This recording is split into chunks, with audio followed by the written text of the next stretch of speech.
Perkenalkan, nama saya Dodi Suwandi, NIM 1805424337. Saya dari program studi budidaya perairan, Fakultas Ilmu Kelautan dan Perikanan, Universitas Maritim Raja Ali Haji.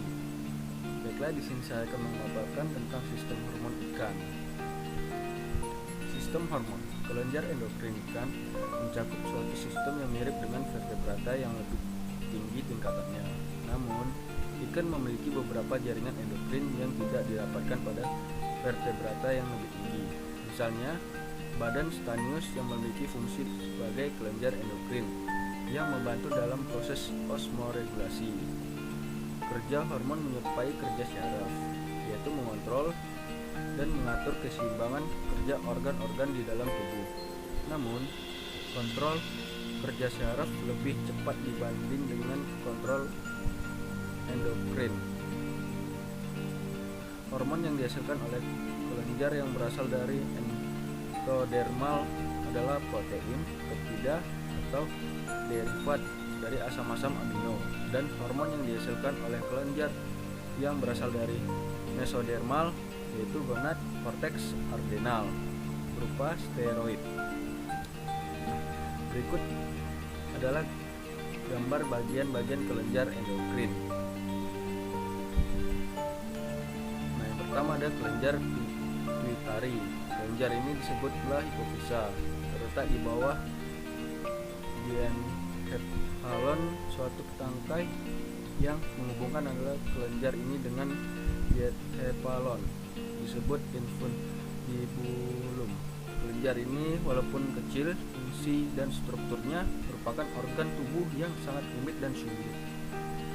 Kelenjar pituitari sering diberi gelar kelenjar induk karena banyak mempengaruhi kegiatan kelenjar lainnya.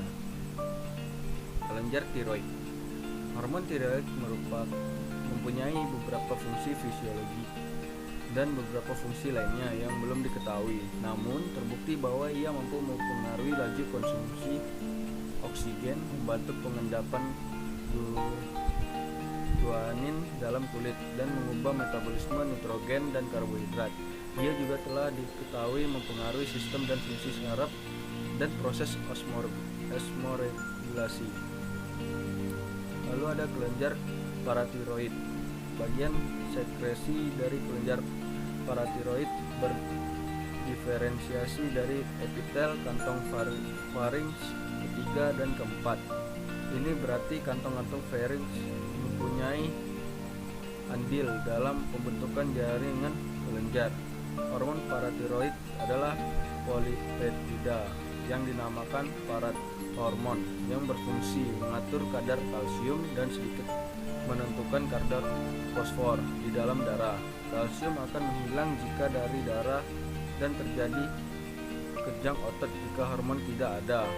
Jaringan kelenjar pada Cilostomata dan bangsa ikan yang homolog dengan paratiroid telah ditemukan, namun fungsinya belum diketahui pasti. Lalu ada jaringan interrenal. Pada Elasmographia, jaringan ini bentuk memanjang, terletak pada bagian belakang ginjal, sedangkan pada kelompok-kelompok sel yang tersebar di sepanjang vena cardinalis, sel-sel yang menyerupai sel adrenokortikal didapatkan pada dinding vena cardinalis ikan lamprey.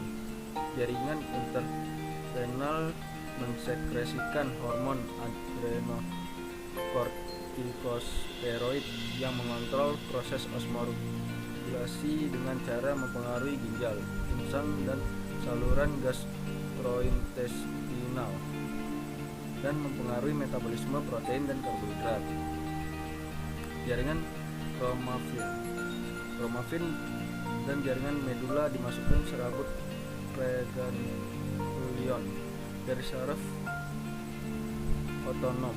Saraf ini dan kelenjar endokrin adrenal medula, keduanya sebagai derivat endoterm dari neural crest embryo, dan semuanya mengotahkan adrenalin dan non-adrenalin. Jaringan ini mensekresikan Ngalin mengandalkan respon terhadap hormon ini dalam berbagai cara, seperti menaikkan kadar gula dalam darah dan menaikkan tekanan darah, konsentrasi melanin dalam melanofora, serta merengkangi otot polos.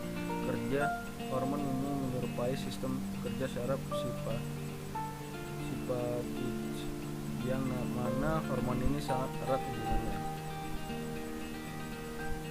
Kelenjar ultimobrachial. Kelenjar ini mengekskresikan hormon kalsitonin yang berperan dalam metabolisme kalsium. Ultimobrachial yaitu derivat dari sepasang kantong pharynx yang paling belakang dan corpus callosum terletak pada bagian posterior dari ginjal teleosteum. Selanjutnya ada gonad. Semua hormon gonad mempunyai hubungan timbal balik yang kompleks dengan hipofisa. Beberapa ditunjukkan terhadap fungsi jaringan interrenal atau jaringan korteks, atau terhadap aktivitas tiroid atau badan pineal. Lalu ada pulau-pulau Langerhans.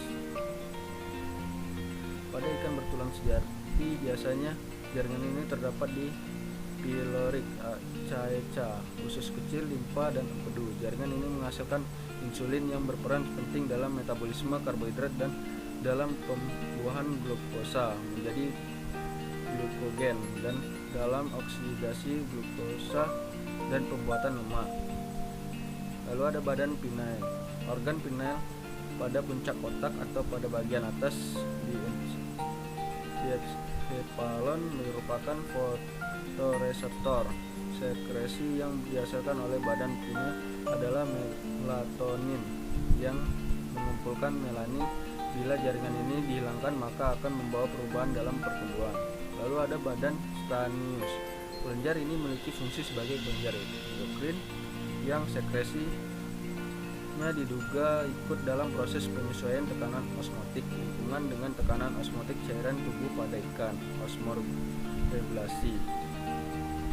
Sekian pemaparan saya, terlebih kurang saya mohon maaf. Terima kasih.